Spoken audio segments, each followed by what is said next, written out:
According to the CDC, nearly 29.1 million Americans have diabetes. Complications can include problems with kidneys, eyes, nerves, leading to organ failure, heart attack, and even stroke. Dr. Surani joins us to discuss just how bad the problem is here in South Texas and why you should pay attention to your nutrition. Dr. Surani, so good to see you. Welcome back to the newscast.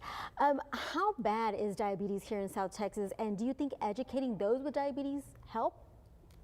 Good morning, Barbie. Glad to be here. Whenever you set up the record, it make you feel good. But there are certain things you don't want to set up the record.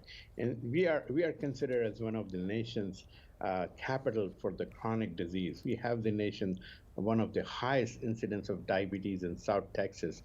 We are the amputation capital of the world. So I think those are not something we need to take a pride. We know that the diabetes is more common in Hispanic and Latinos compared to Caucasian. Almost 30% of the people in South Texas are suffering from diabetes. And if we count the pre-diabetic number, it really goes high. It costs the nation a lot. It costs $327 million. And when we talk about 29 million people in the nation having diabetes, that is somebody who is diagnosed. Almost 9 million people remain undiagnosed. And if we count the pre-diabetic stage, which again can have a health consequences if you don't act and prevent early, that rise up to 92 million. So the numbers are very staggering.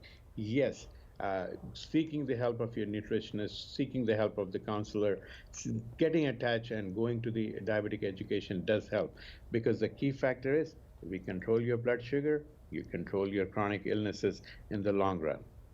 When people that have diabetes try to control their blood sugar, they think that maybe using artificial sweeteners, sugar-free products, even fasting can work. How do you feel about that? Does it work?